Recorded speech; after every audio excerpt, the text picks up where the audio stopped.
Hello everyone.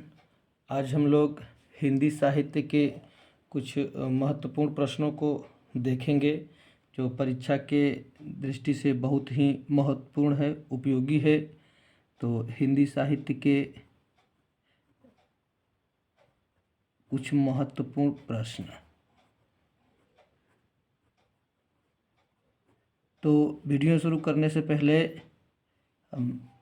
वही पुरानी appeal, यदि आप चैनल को सब्सक्राइब न किए हों तो चैनल को सब्सक्राइब कर लें और बेल आइकन को दबा लें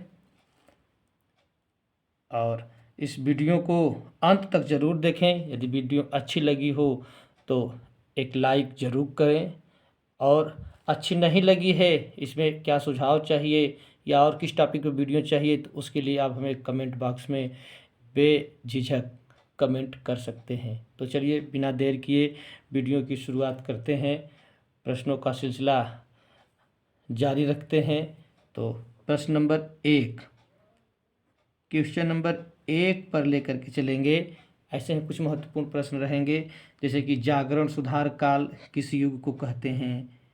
चलिए हम लिखते चल रहे हैं, जागरण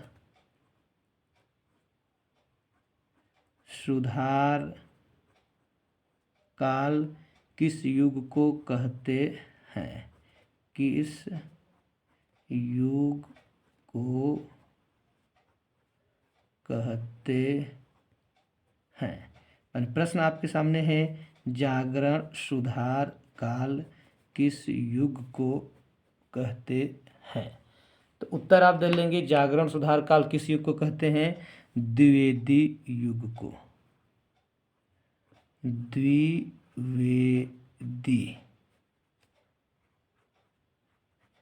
द्विवेदी युग को जागरण सुधार काल द्विवेदी युग को कहते हैं।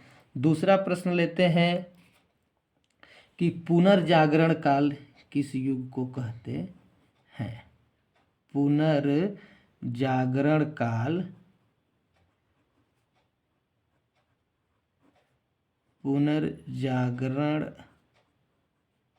काल किस युग को कहते हैं। तो पुनर्जागरण काल की बात करें तो ये भारतेंद्र युग को कहते हैं।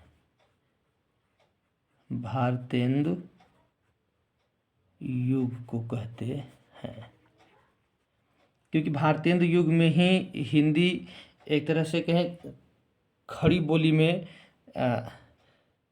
बोली के चाल में चली थी, किंतु वह केवल गद्य रूप में ही सीमित करके रह गई। काव्य खड़ी भाषा में, खड़ी हिंदी बोली में नहीं हो पाया।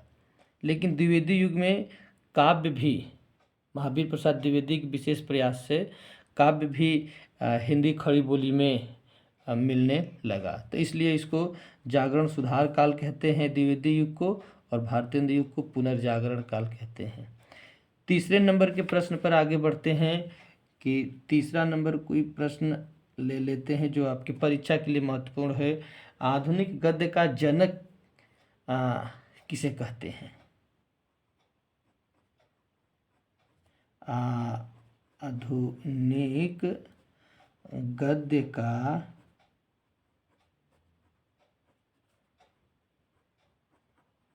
जनक किसे कहते हैं। तो आधुनिक गद्य का जनक भारतेंद्र हरिश्चंद्र को कहते हैं। भारतेंद्र हरिश्चंद्र के समय से ही हिंदी खड़ी बोली हुई थी, तो इसलिए भारतेंद्र हरिश्चंद्र को ही आधुनिक गद्य का जनक कहा जाता है। आगे बढ़ते हैं कुछ महत्वपूर्ण प्रश्नों को लेकर के। तो चौथे नंबर के प्रश्न हो जाएंगे, द्विवेदी युग का नाम, जो कि बहुत ही महत्वपूर्ण प्रश्न रहेगा। द्विवेदी युग का नाम किसके नाम पर पड़ा? कह दें किस साहित्यकार या किस लेखक के नाम पर पड़ा ना, किसके नाम पर पड़ा? तो सिंपल सी बात है, द्विवेदी युग का नाम महावीर प्रसाद द्विवेदी, आचार्य लिख लेंगे आगे, आचार्य महावीर प्रसाद द्विवेदी, आचार्य महावीर प्रसाद द्विवेदी के नाम पर द्विवेदी युग का नाम पड़ा। तो इस तरह से 4 प्रश्न हुए। 5वें प्रश्न की तरफ बढ़ते हैं हम लोग कि कुछ पत्रिकाओं की बात करते हैं। प्रश्न आ जाता है, किस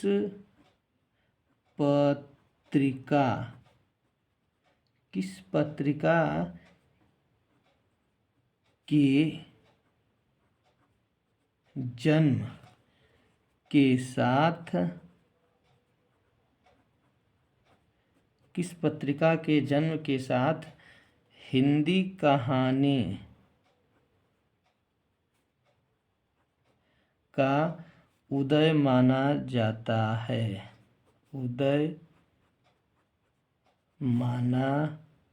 यहाँ ले लेते हैं, जाता है। किस कहानी के साथ हिंदी गद्य का उदय माना जाता है? तो ले लेते हैं सरस्वती पत्रिका के साथ। सरस्वती पत्रिका जिसके संपादक महावीर प्रसाद द्विवेदी जी हैं और प्रकाशन इसका 1900 से द्विवेदी युग प्रारंभ होता है और 1900 ईस्वी में ही जो हिंदी की पहली कहानी मानी जाती है इंदुमती, किशोरीलाल गोस्वामी जी की है इंदुमती। तो इंदुमती प्रकाशित हुई थी और तभी से हिंदी का कह लें कि हिंदी का नहीं बल्कि हिंदी यहाँ ले लें कहानी का, हिंदी कहानी का। किस पत्रिका के जन्म के साथ हिंदी कहानी का उदय माना जाता है? तो सरस्वती पत्रिका के साथ, और इंदुमती प्रथम कहानी है किशोरीलाल गोस्वामी जी की, 1900 ईस्वी में प्रकाशित हुई थी। तो इस तरह से 5 प्रश्न हो गए। 6वें प्रश्न की तरफ बढ़ते हैं। तो 6वां प्रश्न हो जाता है, पत्रिका की ही बात हुई थी तो एक और पत्रिका ले लेते हैं, कवि वचन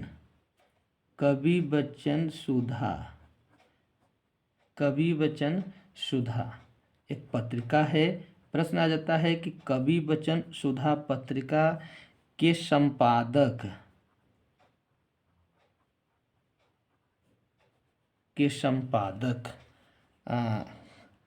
कौन है ना? तो कौन थे? तो सरस्वती और कहाँ से प्रकाशित होती थी? तो ये कवि वचन सुधा पत्रिका के संपादक भारतेंदु हरिश्चंद्र हैं। भारतेंदु हरिश्चंद्र है। और ये कवि वचन सुधा पत्रिका काशी से प्रकाशित होती थी, बनारस क्षेत्र रहा है भारतेंदु हरिश्चंद्र जी का। और ये पत्रिकाएं हिंदी के प्रचार प्रसार के लिए प्रकाशित होती थी। यूँ कहें कि भारतेंदु युग में जितनी भी पत्रिकाएं प्रकाशित होती थी वो सभी हिंदी भाषा के प्रचार प्रसार के लिए ही थी। भारतेंदु युग के जितने लेखक हैं सभी लेखक पत्रकार भी थे। यदि आपको पत्रिका से संबंधित एक अलग से वीडियो चाहिए तो हमें कमेंट बॉक्स में बताएंगे, हम पत्रिका से संबंधित एक अलग वीडियो आपको प्रस्तुत कराएंगे। अगला प्रश्न लेते हैं, आवारा मसीहा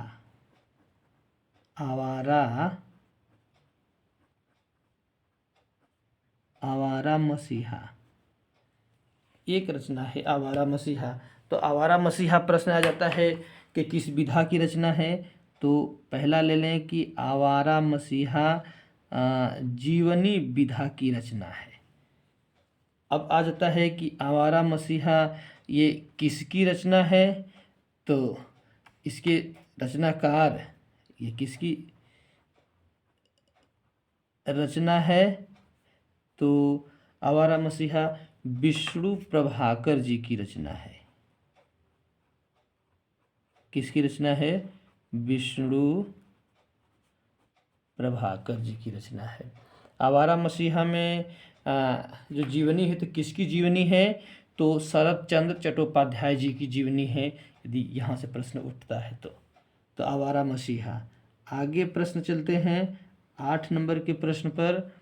8 नंबर का प्रश्न हो जाता है कि प्रश्न कई बार पुटअप होता है और कई जगह पर ये घुमा फिरा करके उत्तर इसका रहता है। कई रचनाएं मानी जाती हैं। खड़ी बोली गद्य की प्रथम रचना जो है,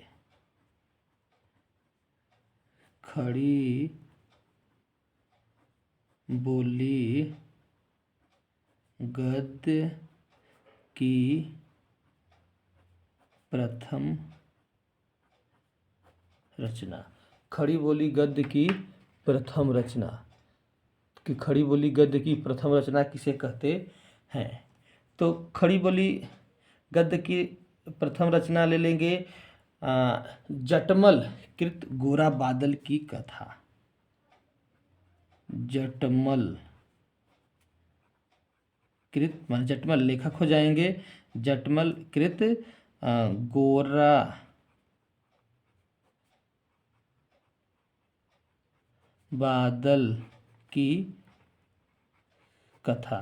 कुछ लोग चंद छंद वर्णन की महिमा, कहीं कहीं चंद छंद वर्णन की महिमा भी मिलती है। चलिए हम दोनों लिख देते हैं, जो भी आपके विकल्प में आएगा ले लेंगे। चंद छंद वर्णन की महिमा, चंद छंद वर्णन की महिमा। इसके लेखक हो जाते हैं कवि गंग। कवि गंग।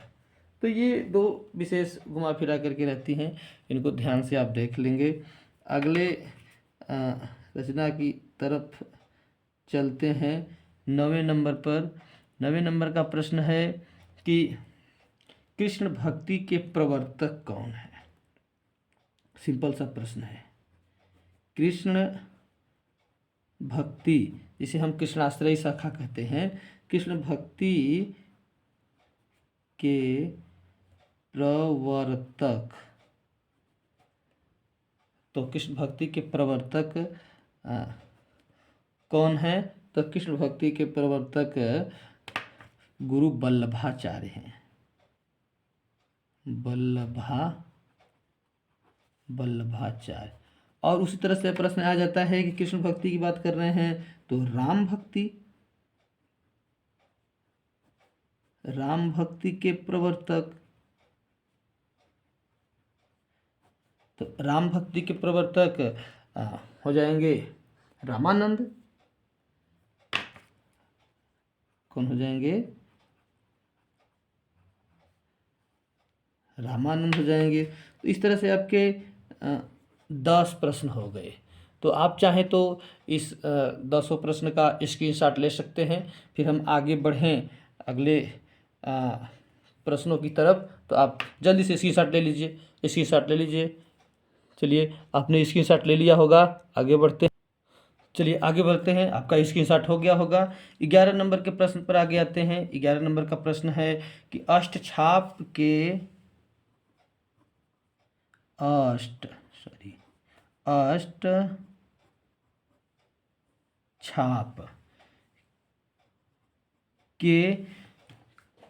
अष्टछाप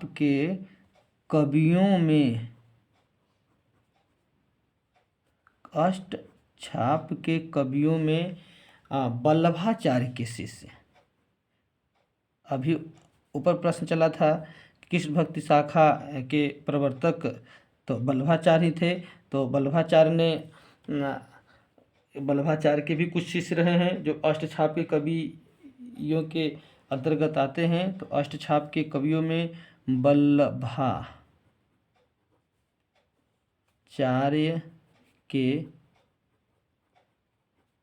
शिष्य, अष्टछाप के कवियों में वल्लभाचार्य के शिष्य कौन कौन थे? तो ध्यान रहे, अष्टछाप में 8 कवि हैं। 8 कवि में से 4 कवि वल्लभाचार्य के शिष्य हैं और 4 कवि इनके पुत्र विट्ठलनाथ के शिष्य हैं। तो 4 कवि कौन कौन वल्लभाचार्य के शिष्य हैं?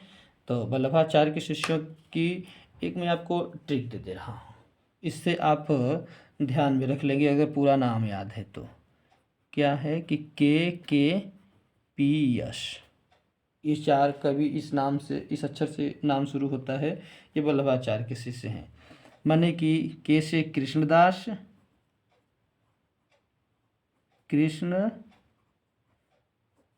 कृष्णदास, फिर के से कुंभन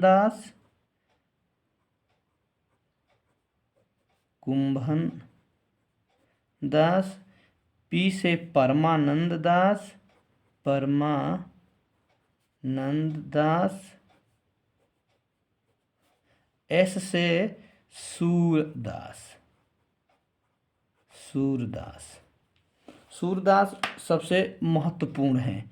इन चारों में से सबसे मेन सूरदास हैं। सूरदास को अष्टछाप का जहाज भी कहा जाता है। तो अब यही प्रश्न इसी में बन जाता है अलग से कि अष्टछाप के कवियों में विट्ठलनाथ के शिष्य कौन है। चलिए 12 नंबर के प्रश्न बना देते हैं कि अष्टछाप के कवियों में विट्ठलनाथ के शिष्य। तो 4 चूंकि वल्लभाचार्य के शिष्य हो गए तो 4 विट्ठलनाथ के भी शिष्य हैं। तो अब 4 विट्ठलनाथ के शिष्य में कौन कौन बचे, इनकी भी एक छोटी सी ट्रिक ले लीजिए कि कौन कौन विट्ठलनाथ के बचे। तो इनको 4 हम नाम इस तरह से दे दिए हैं, NCCG। एन से ले लेते हैं नंददास,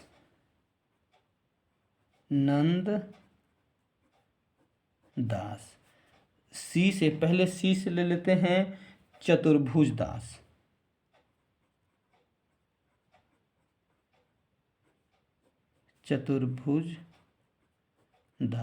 और 2 स्वामी हैं। तो एक सी से ले लेते हैं छित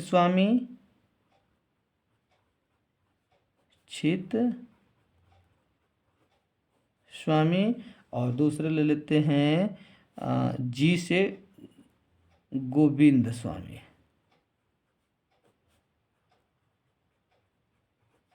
तो इस तरह से 4 इनके शिष्य हो जाते हैं विट्ठलनाथ के। अब इसमें सर्वाधिक प्रसिद्धि की बात करते हैं तो नंददास की है। नंददास सर्वाधिक इसमें से प्रसिद्ध है। आगे चलते हैं 13 नंबर के प्रश्न पर। 13 नंबर का प्रश्न है कि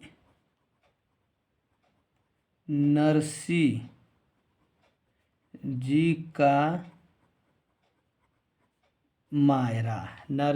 का मायरा किसकी रचना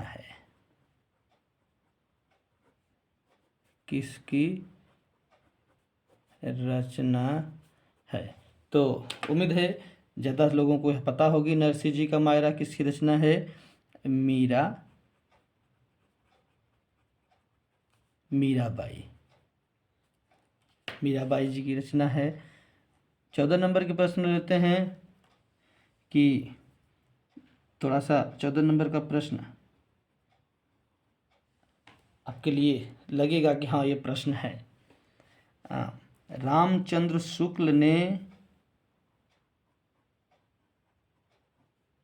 आचार्य रामचंद्र शुक्ल ने आचार्य रामचंद्र शुक्ल ने भक्ति काल का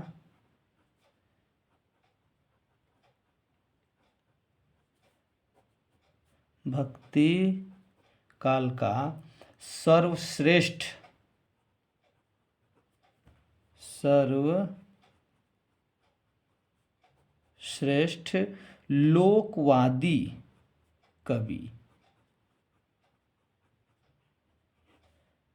लोकवादी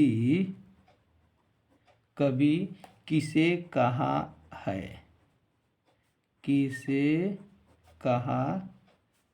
है? तो सबसे लोकवादी कवि किसे कहा है? तो सबसे लोकवादी कवि आचार्य रामचंद्र शुक्ल ने भक्ति काल का सूफी कवि मलिक मुहम्मद जायसी को मलिक मुहम्मद जायसी को ही सर्वश्रेष्ठ लोकवादी कवि क्यों कहा? ये आचार्य रामचंद्र शुक्ल जी मलिक मुहम्मद जायसी के जो प्राकृतिक चित्रण है ना, प्रकृति चित्रण, इससे ये बहुत ज़्यादा प्रभावित हुए थे, इसलिए इनको ये सर्वश्रेष्ठ लोकवादी कवि उन्होंने कहा है। तो ये तो प्रश्न ऐसे नहीं बनता है किसके कारण, कि आप जाने। 15 नंबर के प्रश्न पर चलते हैं। तो 15 नंबर के प्रश्न पर काशी किस लिए प्रसिद्ध है? तो सब जानते हैं काशी मोक्षदायिनी नगर है। लेकिन प्रश्न यहाँ पर है काशी नहीं बल्कि मगहर क्यों प्रसिद्ध है? मगहर क्यों प्रसिद्ध है? मगहर क्यों प्रसिद्ध है?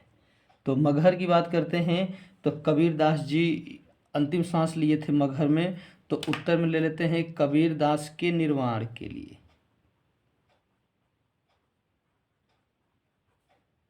कबीरदास के निर्वाण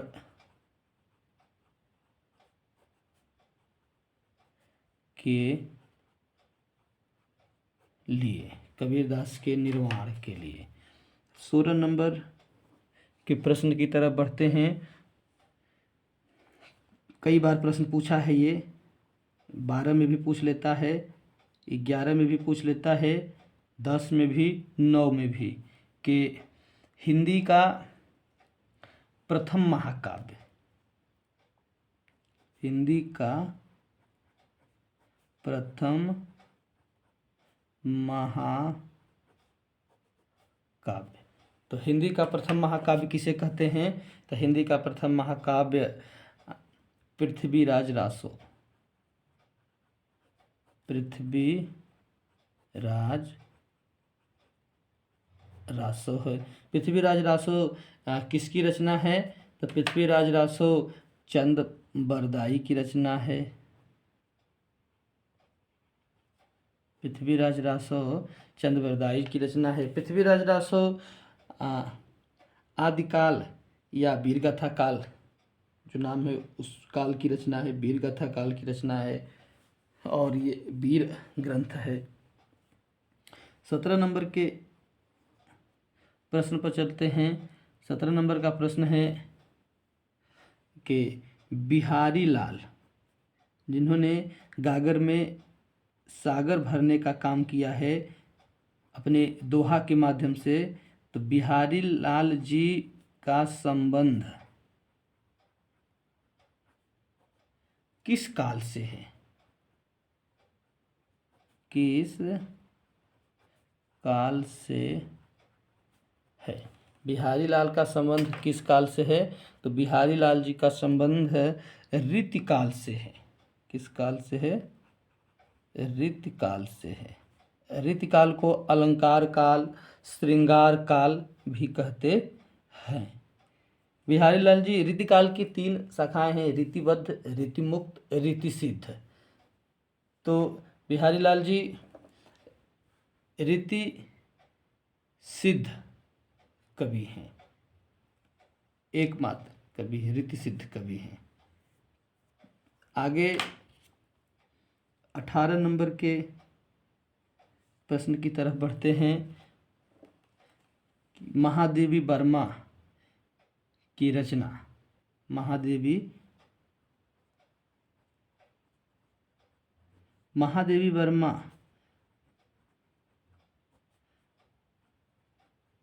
की रचना लिखिए। कोई भी आप रचना लिख सकते हैं, रचना लिखिए। इनकी सारी रचनाएं बहुत प्रसिद्ध हैं महादेवी वर्मा की। और महादेवी वर्मा इस बार 2023 में छमाही परीक्षा, प्री बोर्ड परीक्षा और बोर्ड परीक्षा में भी प्रश्न उठे हैं महादेवी वर्मा से। जीवन परिचय भी आया है, जीवन परिचय भी इनका बहुत आता रहता है, इसलिए महादेवी वर्मा को इग्नोर ना किया जाए। महादेवी वर्मा की रचनाएं की बात है और काव्य रचनाएं की बात करते हैं महादेवी वर्मा की, तो एक ट्रिक है। अच्छा चलिए ट्रिक को लिखते हैं, उससे आप लोग देख लीजिएगा। वर्मा निहारी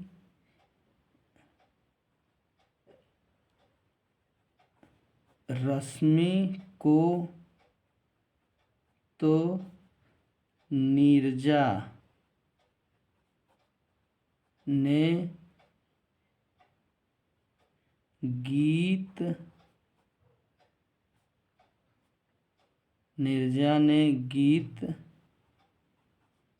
सीखा ना। तो इस तरह से इनकी ये ट्रिक हो जाएगी। वर्मा तो इनका नाम हो जाएगा, निहारी से निहार इनकी रचना, रश्मि से रश्मि इनकी रचना है, को और तो साइलेंट है, नीरजा से नीरजा भी इनकी रचना है, गीत से सांध्य गीत इनकी रचना है, शिखा से दीप शिखा इनकी रचना है, और यामा तो इनकी रचना है, महाकाव्य है। तो इस तरह से महादेवी वर्मा जी की रचनाएं हो जाएंगी। तो उम्मीद है आप इसे नोट कर लिए होंगे और जल्दी से इसका स्क्रीनशॉट ले लें। हम आगे बढ़ते हैं, आगे प्रश्नों को देखते हैं। जल्दी से स्क्रीनशॉट ले लीजिए। स्क्रीनशॉट ले लिए होंगे, आगे बढ़ते हैं। 19 नंबर के प्रश्न। 19 नंबर का प्रश्न है, किस शाखा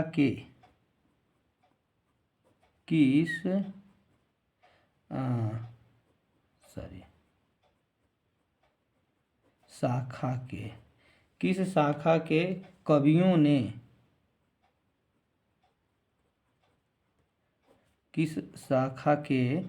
कवियों ने प्रेम को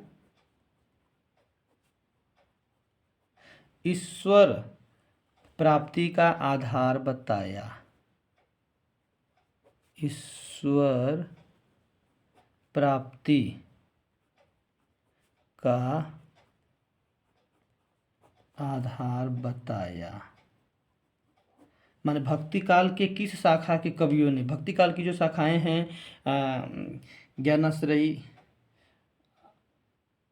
प्रेमाश्रयी, रामाश्रयी, कृष्णाश्रयी। तो यहाँ प्रेम को ईश्वर की प्राप्ति का आधार बताया, जो उनकी शाखाएं हैं। तो आप शाखा न याद है तो आप कह लेंगे प्रेमाश्रयी, प्रेम काव्यधारा भी कह लेंगे, प्रेमाश्रयी भी कह लेंगे, या इसको कह सकते हैं सूफी काव्यधारा, इसको सूफी काव्यधारा भी कह सकते हैं। 20 नंबर के प्रश्न की तरफ बढ़ते हैं। 20 प्रश्न ही आपको सिलेक्ट किए गए थे। 20 प्रश्न की तरफ। प्रेम सागर के रचनाकार हैं, प्रेम सागर के रचनाकार हैं, प्रेम सागर के रचनाकार हैं। तो प्रेम सागर के रचनाकार लल्लू लाल हैं, सुख सागर के सुखलाल हैं, प्रेम सागर के लल्लू लाल हैं। चूँकि ले लेते हैं आगे भी, और जहाँ तक जा सके ये पेज। 21 नंबर के प्रश्न की तरफ बढ़ते हैं। महत्वपूर्ण प्रश्न है, श्रृंगार रस श्रृंगार रस और वात्सल्य रस। श्रृंगार रस और वात्सल्य रस के अमर कवि। श्रृंगार रस और वात्सल्य रस के अमर कवि किसे कहते हैं, यानी कौन ऐसे कवि हैं जिनमें श्रृंगार रस और वात्सल्य, वात्सल्य सम्राट भी कहे जाते हैं, सूरदास जी, भक्त शिरोमणि सूरदास जी। आगे 22 नंबर के प्रश्न की तरफ चलते हैं। पंचवटी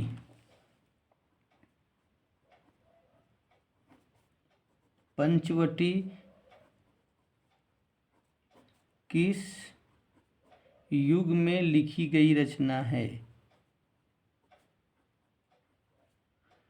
किस युग में लिखी गई रचना है? पंचवटी की बात हो रही है।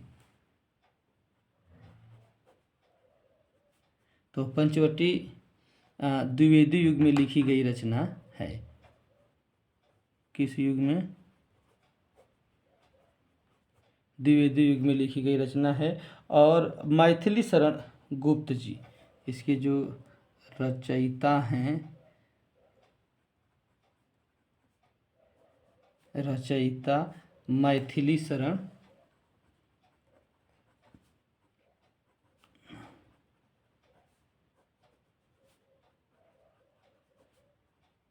गुप्त जी हैं। मैथिली शरण गुप्त जी हैं। 23 नंबर की तरफ बढ़ते हैं।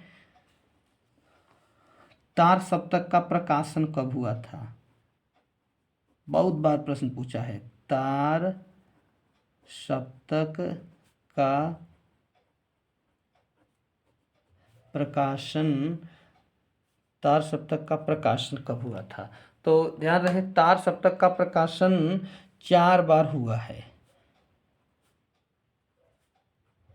तार सप्तक का प्रकाशन प्रथम बार 1943 ईस्वी में। ये प्रश्न होता है कि तार सप्तक का प्रकाशन कब हुआ? 1943 ईस्वी में। या तार सप्तक का प्रथम प्रकाशन 1943 ईस्वी में। तार सप्तक का द्वितीय प्रकाशन 1951 ईस्वी में।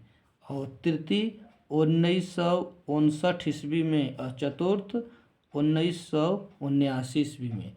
इन सब में बात करें तो द्वितीय वाला बहुत महत्वपूर्ण हो जाता है कि तार सप्तक का द्वितीय प्रकाशन कब हुआ था? 1951 में। 1951 में। ये कई बार पूछता है, तो आपको ध्यान में रहे। आगे बढ़ते हैं 24 नंबर के प्रश्न को। रामचरितमानस की भाषा है। रामचरितमानस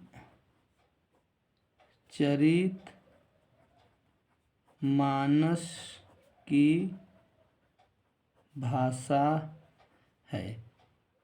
रामचरितमानस की भाषा है।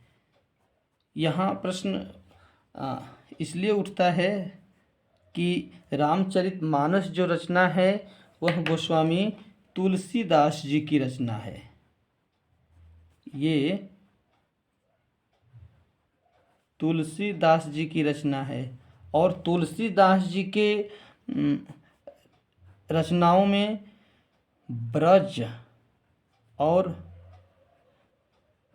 अवधी दोनों भाषाएं हैं। अब रामचरितमानस की बात आती है कि रामचरित में कौन सी भाषा है? तो रामचरित की जो भाषा है वो अवधी है। कौन सी है? अवधी है। और एक रचना रामचरितमानस को छोड़ दें तो बाकी सभी रचनाओं में इनकी जो भाषा है ब्रज भाषा है। सभी में ब्रज भाषा है, लेकिन रामचरितमानस में अवधी भाषा है। 25 नंबर के प्रश्न को ले लेंगे, जो कि आज के वीडियो का लास्ट प्रश्न रहेगा। हिंदी, ये उत्तर आपको बताना होगा। हिंदी खड़ी बोली, हिंदी खड़ी बोली का प्रथम महाकाव्य, हिंदी खड़ी बोली का प्रथम महाकाव्य किसे कहते हैं? या हम डाल दें कि है, हिंदी खड़ी बोली का प्रथम महाकाव्य है। अब ये उत्तर आपको देना है, कमेंट बॉक्स में आप देंगे कि हिंदी खड़ी बोली का प्रथम महाकाव्य किसे कहते हैं और वो महाकाव्य के रचयिता कौन है, महाकाव्य किस युग में आता है। आप जितना ज़्यादा हम उत्तर दे सकें, हम समझें आप तैयारी उतने ज़्यादा कर रहे हैं। तो ये प्रश्न आपके लिए है, हिंदी खड़ी बोली का प्रथम महाकाव्य है। आशा करते हैं आपको वीडियो अच्छी लगी होगी, आपके ज्ञानवर्धक महसूस किए होंगे। यदि आपको सच में वीडियो अच्छी लगी है तो वीडियो को लाइक करें, चैनल को अब तक सब्सक्राइब नहीं किए होंगे तो चैनल को सब्सक्राइब कर लें और अपने मित्रों दोस्तों के पास इस चैनल को इस वीडियो को भेजें और वो भी लाभान्वित हो। उनसे भी कहें कि वह चैनल को सब्सक्राइब कर लें, बेल आइकन को दबा लें ताकि दोबारा हम वीडियो डालें तो आपके पास नोटिफिकेशन सबसे पहले पहुँचे और सबसे पहले आप इसे देख पाएँ, सबसे पहले आप लाभ उठा पाएँ। तो मिलते हैं फिर नेक्स्ट वीडियो के साथ। धन्यवाद।